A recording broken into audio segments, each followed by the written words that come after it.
नमस्कार, मी जालिंदर दांडे सूर्योदय परिवारात आपल्या सर्वांचं स्वागत करतो। आज आपण पाहणार आहोत लोकशाहीमध्ये नोकर कोण मालक कोण आहे हे आज आपण थोडं स्पष्ट करणार आहोत।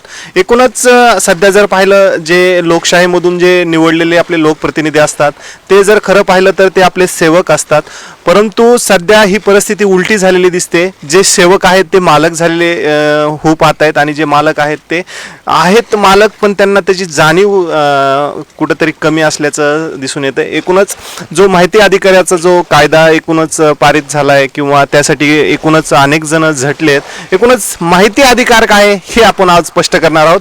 आज आपल्यासोबत समाजसेवक तथा ॲडव्होकेट अजित देशमुख सर आहेत। सर, सर्वप्रथम तुमचं सूर्योदय परिवारात खूप खूप स्वागत आहे। एकूणच जो माहितीकाराचा एकूणच कायदा आहे अधिकार आहे त्यासाठी आपण खूप झटलेला आहात, त्याचं फळ आता कुठंतरी येताना दिसतंय। काय सांगाल या कायद्याबाबत? देशाला 1947 मध्ये स्वातंत्र्य मिळालं आणि हे स्वातंत्र्य मिळाल्यानंतर नागरिकांना खऱ्या अर्थानं स्वातंत्र्य मिळालं किंवा नाही हा प्रश्न उपस्थित झाला आणि त्यामुळे नागरिकांना इंग्रजाच्या गोपनीयतेच्या कायद्याचा बडगा त्यावेळेला दाखवला जात होता आणि अनेक वेळेला आंदोलनं झाली। अण्णा हजारेंचं आंदोलन हे माहिती अधिकारासाठीचं शेवटचं आंदोलन ठरलं आणि अण्णांनी घेतलेल्या मेहनतीनंतर राज्यातले हजारावर नाही तर जवळपास लाख कार्यकर्ते या आंदोलनात उतरले आणि सन 2002 मध्ये पहिल्यांदा माहिती अधिकार लागू झाला आणि त्यानंतर 2005 पासून महाराष्ट्राचाच कायदा देशानं जशाला तसा लागू केला। एकूणच पाहिलं तर आजची जी शूटिंग आम्ही युवा शांतीवन या ठिकाणी निसर्गरम्य वातावरणात घेण्यासाठी आलो होतो, परंतु आमचे मित्र रवींद्रजी गंभीरे यांनी एक लोकेशन पाहिलं आणि हे लोकेशनवर माझा खूप पहिलाच अनुभव आहे। या ठिकाणी लाटा येत आहेत आणि या लाटाच्या ह्याच्यामध्ये आमचं जी बोट आहे ते थोडंफार हलतंय। एकूणच हा माझा पहिला अनुभव आहे। सर, तुमचा बी पहिलाच असेल। एकूणच जो माहिती अधिकाराचा कायदा आहे, एकूणच एखादी माहिती आपल्याला उपलब्ध करायची असेल तर ती कशी करावी, काय सांगा?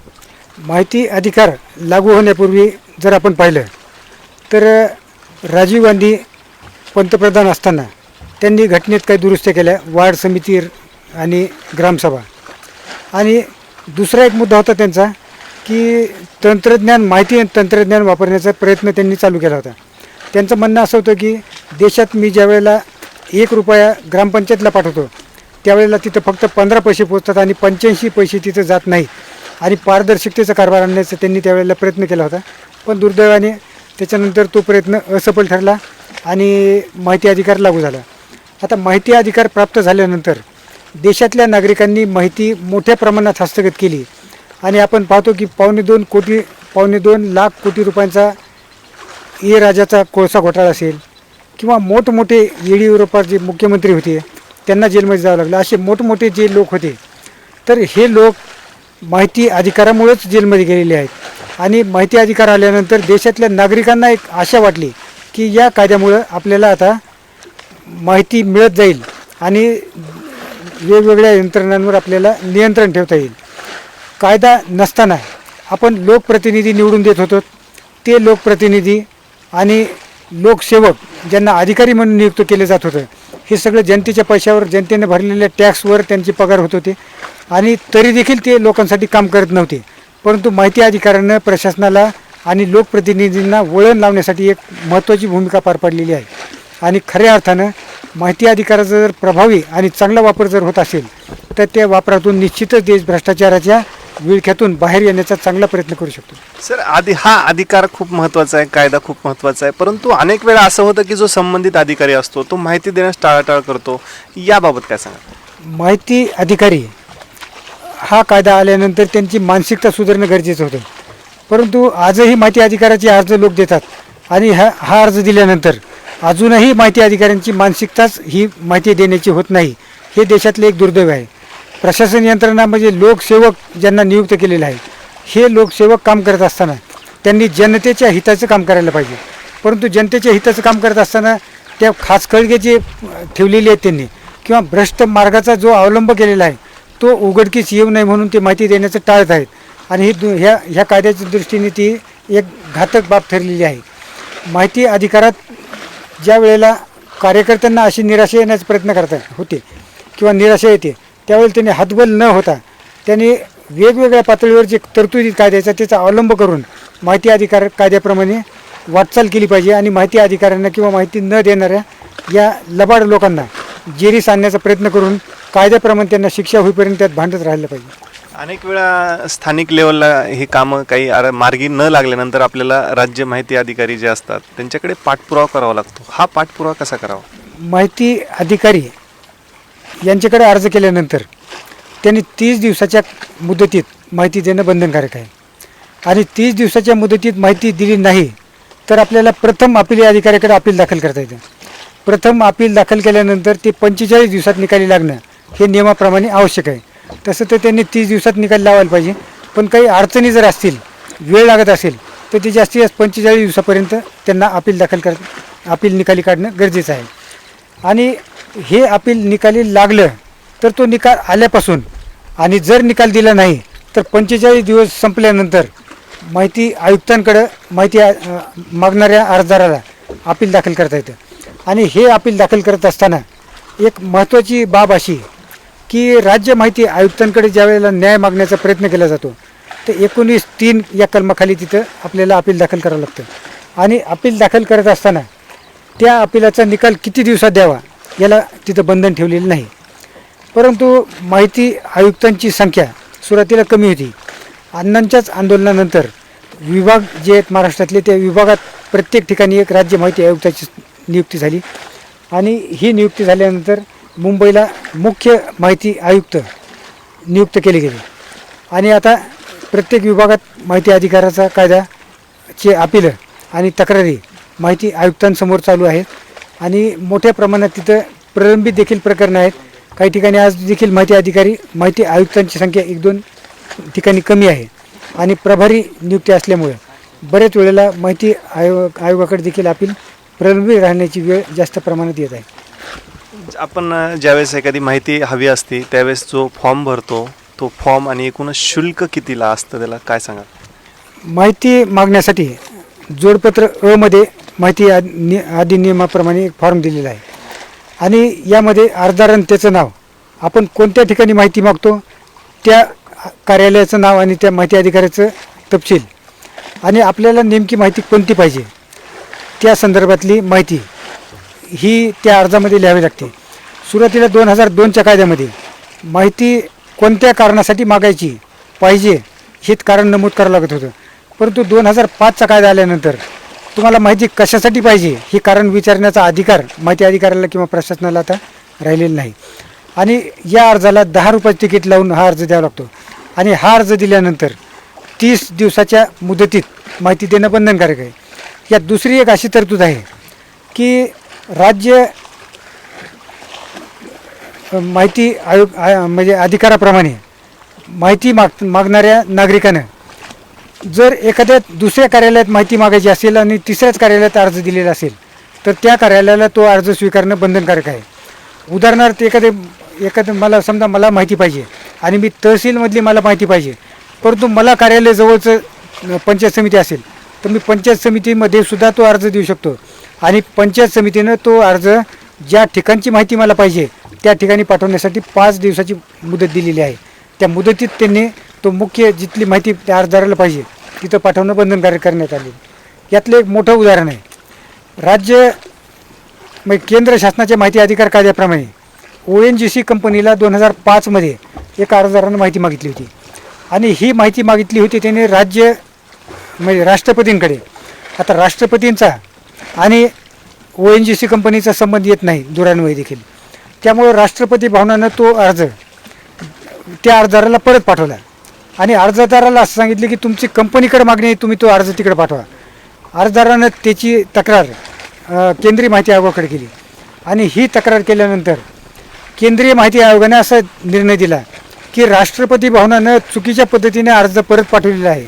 राष्ट्रपती भवनाचं कर्तव्य होतं की त्यांनी तो अर्ज ONGC कंपनीकडे पाठवायचा आणि तसं माहिती मागणाऱ्या नागरिकाला कळवायचं की तुमची माहिती या कार्यालयात संबंधित होती, आम्ही तिकडे अर्ज पाठवलेला आहे आणि तुम्ही त्या कंपनीकडून आता ती माहिती घ्या.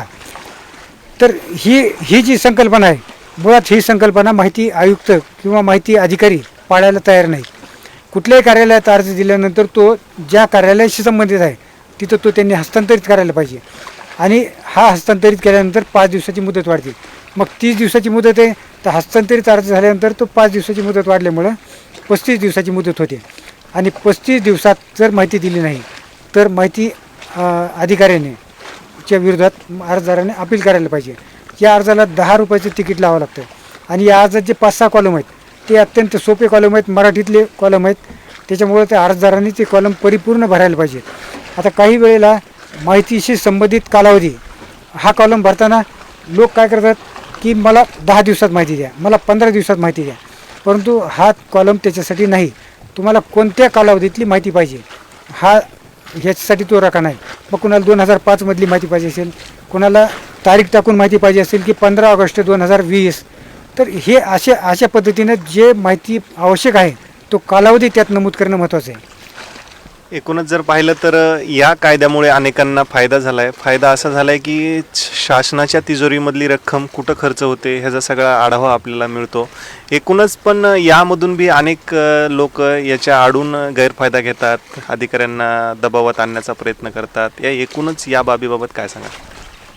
तसं पाहिलं तर माहिती अधिकाऱ्यांकडे समजा नागरिक म्हणून मी अर्ज दिला तर त्याच्या कार्यालयातली माहिती मी मागितलेली असते. आणि मागितलेली माहिती अर्जदाराने मागितलेली माहिती देण्यासाठी जनमाहिती अधिकारी प्रत्येक कार्यालयांमध्ये नियुक्त केले गेलेले आहेत. माहिती मागितल्यानंतर माहिती अधिकाऱ्याचं काम आहे ते मागितलेली माहिती देणं आणि मुदतीत देणं. माहितीचं शुल्क आहे ते भरून घेणं देखील त्याचं काम आहे. 2 रुपये पानाप्रमाणे माहितीचं शुल्क त्याने आकारलं पाहिजे. आणि किती पानाची माहिती आहे आणि किती शुल्क भरणं आवश्यक आहे. मग याच्यासाठी जर शुल्क भरत असताना किती रुपये शुल्क आहे ह्याचं पत्र देखील माहिती अधिकाऱ्यांनी त्यांना द्यायला पाहिजे. आणि हे दिल्यानंतर माहिती देणं हे त्याचं काम आहे. परंतु माहिती अधिकारी बरेच वेळेला माहिती दडपण्याचा प्रयत्न करतात. आणि हे दडपण्याचा जो प्रयत्न आहे हा अत्यंत चुकीचा प्रयत्न आहे. त्या कार्यालयात जे गैरप्रकार झालेले आहे किंवा माहिती दडवण्याचं जे कारण आहे ते काहीतरी घोटाळे झालेले आहेत, भ्रष्टाचार केलेला आहे आणि कुठले तरी अधिकारी ते दोषी आहेत ते उघडकीला येऊ नये म्हणून माहिती दडपण्याचा हा माहिती अधिकाऱ्यांचा प्रयत्न असतो. परंतु माहिती मागितली आणि त्यांनी झेरॉक्स काढून जर देऊन टाकली तर त्यांना कुठल्याही प्रकारचा त्रास होत नाही आणि माहिती अधिकाऱ्यांचं कामच मुळात ते आहे. सर, ह्याला तर आपण माहिती अधिकाऱ्याचं पाहणार आहोत, परंतु मी एक प्रश्न विचारतो. ज्या ठिकाणी आपण बसलोत पण मुलाखत जी आपली सुरू आहे याबाबत काय सांगाल? हा आनंदाबाबत काय सांगाल? नाही, हा आनंद म्हणजे जीवनातला एक वेगळा आनंद आहे. मी आत्तापर्यंत जवळपास 200 ठिकाणी शिबिरं घेतलेली आहेत, पण ते शिबिर कधी झाडाखाली असेल, कधी बंदिस्त जागेत असेल. परंतु हा अनुभव म्हणजे असा एक वेगळा अनुभव आहे की ह्या मुलाखत पाहणाऱ्याला देखील याच्यातून आनंद निर्माण होईल. तसं मलाही आनंदच होतो. आजच्या ज्या ठिकाणी आहोत याचं पूर्ण श्रेय आमचे मित्र असतील तथा कॅमेरामॅन रवींद्रजी गंभीरे यांनाच जाते.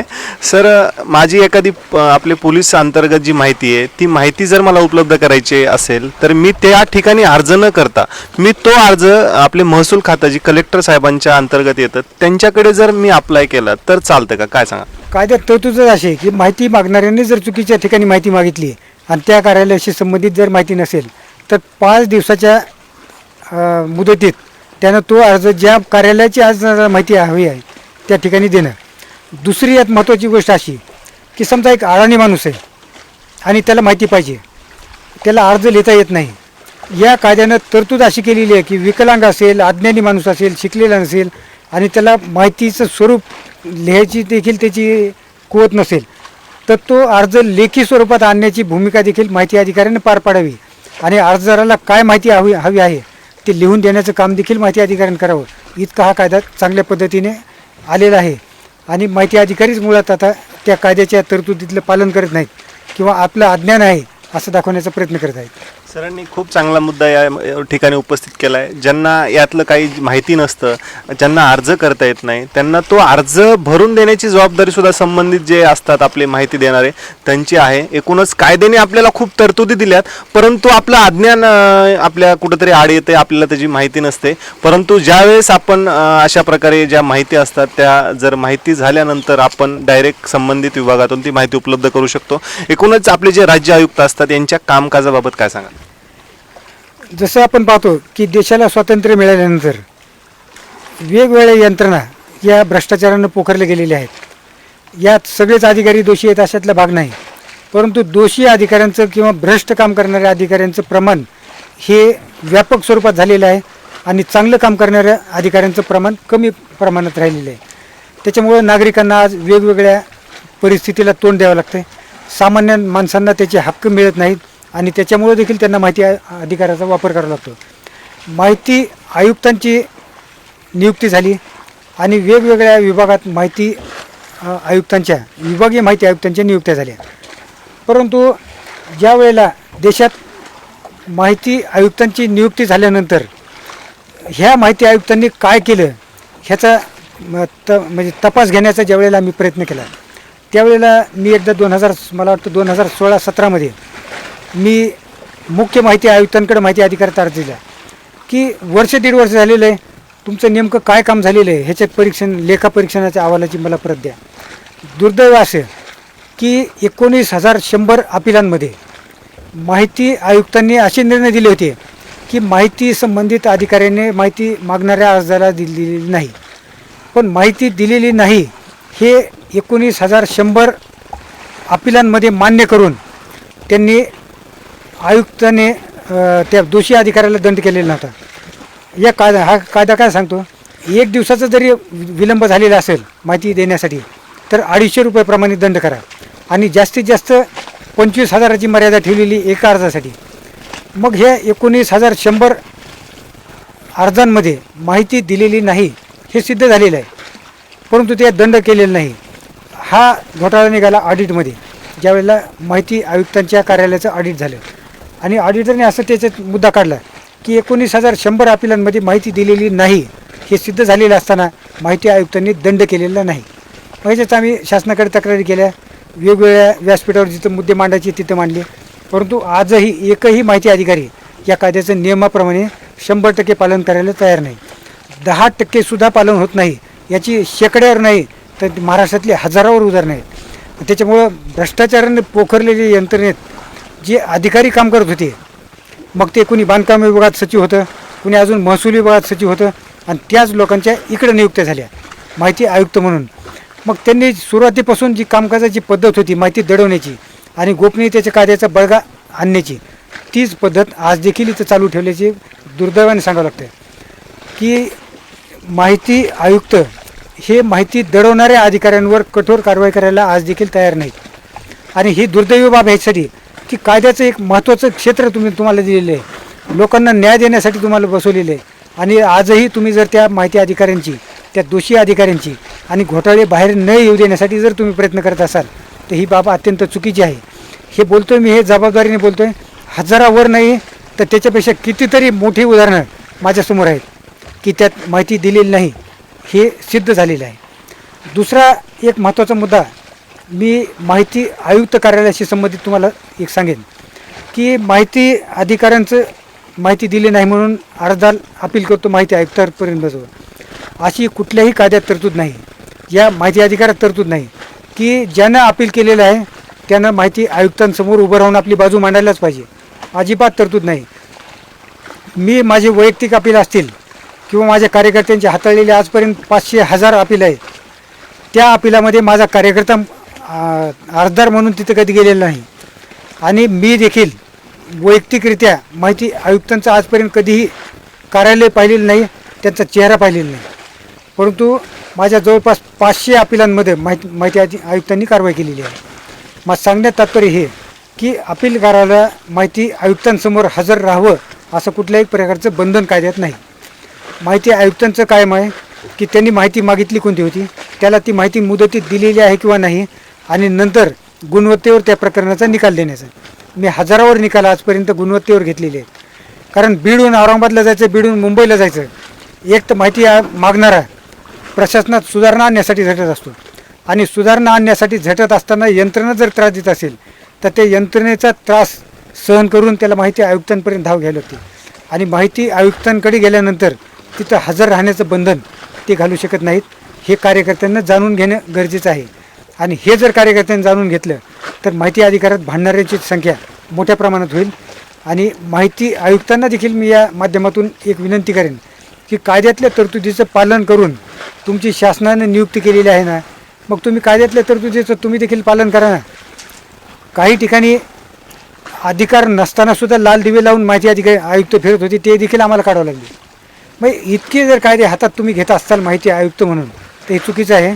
आणि नागरिकांना स्वातंत्र्याचा खरा अनुभव घ्यायचं जर असेल तर त्यांना तुम्ही अनुभव घेऊ द्या आणि कायद्याप्रमाणे होणारी दंडाची कारवाई दिवसाला 250 रुपयाप्रमाणे एका अर्जामध्ये 25,000पर्यंत, आणि तरीही माहिती दिलेली नाही हे सिद्ध झाल्यानंतर त्याच्यावर शिस्तभंगाच्या कारवाईची शिफारस करण्याचे तुम्हाला अधिकार आहेत. परंतु ते अधिकार तुम्ही वापरत नाहीत, ही देखील दुर्दैवी बाब आहे. मालक तुम्ही आहात, परंतु ही मालकपणा जो आपल्याला ती जाणीव आपण कुठेतरी विसरलोय. म्हणून हे आपले जे सेवक आहेत ते कुठेतरी आपल्याच मालमत्तेवर स्वतः बसून त्याचा उपभोग घेताना दिसत आहेत. खरी ही मालमत्ता तुमची आमची आहे आणि यासाठी आपल्याला थोडा अभ्यास करण्याची गरज आहे. ॲडव्होकेट अजित देशमुख सारखा सर्वसामान्य माणूस या यंत्रणेला सरळ करतो, एक वचक बसवतो, तर तुम्ही आम्ही का करू शकत नाहीत, हे पण विचार करण्याची गोष्ट आहे. एकूणच कायद्याचा तुमचा खूप मोठा अभ्यास आहे. भ्रष्टाचारी अधिकाऱ्यांची संख्या दिवसेंदिवस वाढते. सर्वसामान्यांचा पैसा हा राज्यकर्ते असतील किंवा काही अधिकारी असतील यांच्या घरात मोठ्या प्रमाणात सापडतो. हा भ्रष्टाचार रोखण्यासाठी काय करणं अपेक्षित आहे, काय वाटतं तुम्हाला? हा भ्रष्टाचार रोखण्यासाठी माहिती अधिकार कायदा आल्यानंतर कलम 4मध्ये एक तरतूद केलेली आहे की प्रत्येक कार्यालयानं हा कायदा जनतेला जो लागू केलेला आहे त्याच्या अगोदर 6 महिने या माहिती अधिकाऱ्यांसाठी दिले होते. आणि प्रत्येक कार्यालयानं या 6 महिन्यामध्ये आपल्या कार्यालयाशी संबंधित माहिती वेबसाईटवर टाकावी. वेबसाईट तयार नसेल तर ती हार्ड कॉपीमध्ये कागदावर तयार करून ठेवावी.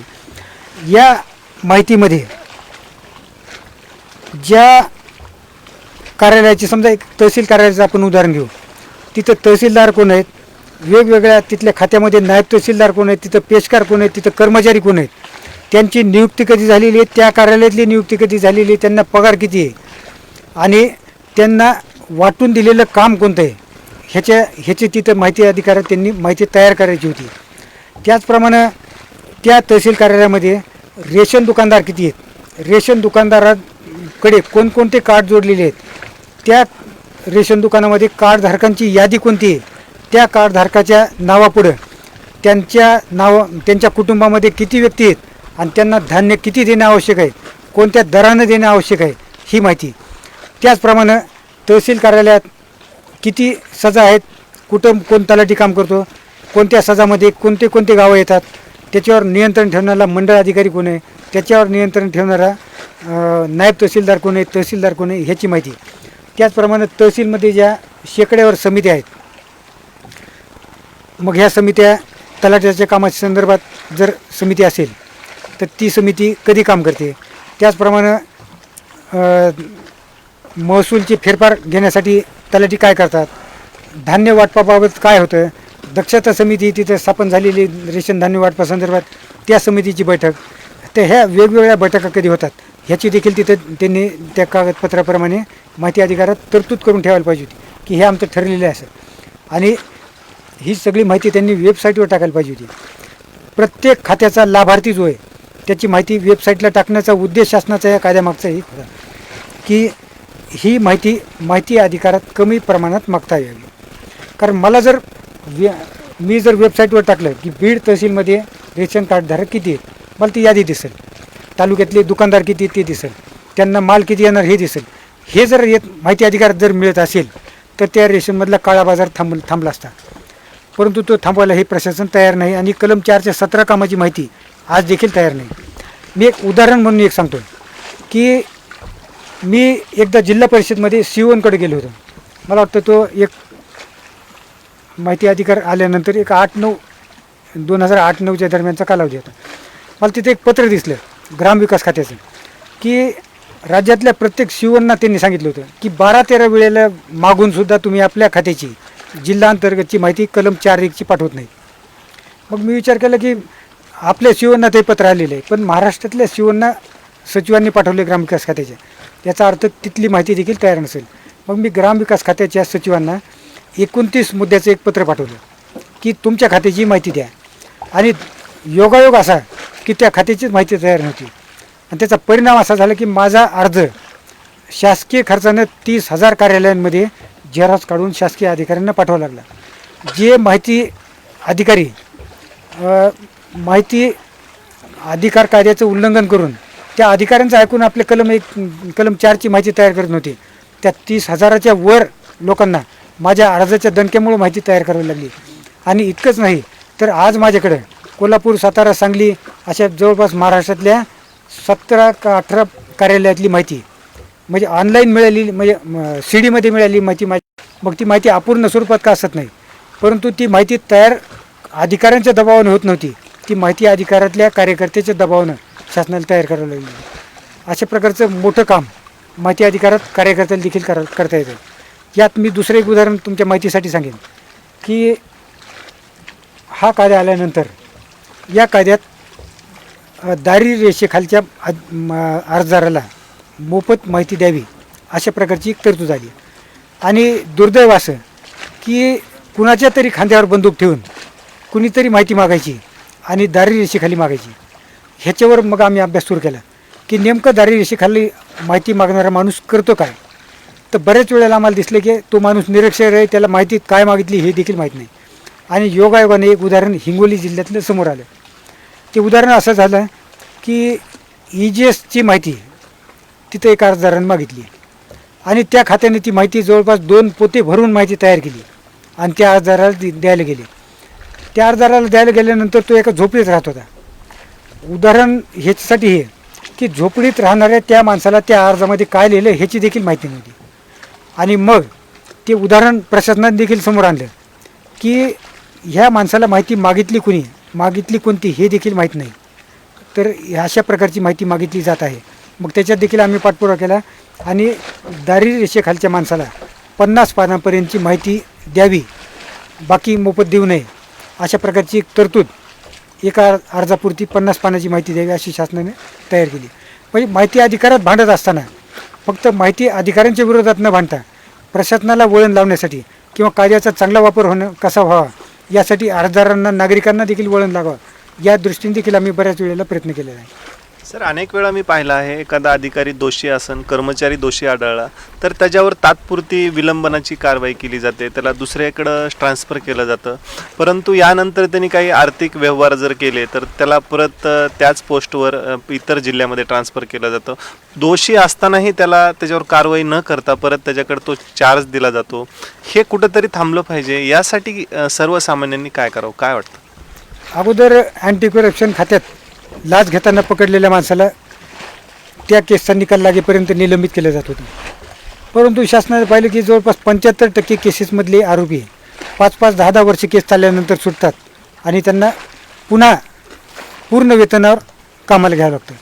मग तो 5 वर्ष 10 वर्ष काम करून जर असा सुटत असेल तर त्याला 75% वेतन देऊन त्याला दुसरीकडे कुठेतरी पोस्टिंग द्यावी असा एक प्रघात शासनाने GR काढून चालू केला. तुम्हाला ते चुकीचं वाटत नाही का? तो आधीच भ्रष्ट आहे आणि तो परत भ्रष्टाचार कशावरून करणार नाही. ठीक आहे, 25% कपात केली, 75% तुम्ही त्याला वेतन देताय, परंतु तो डबल भ्रष्टाचार का करणार नाही?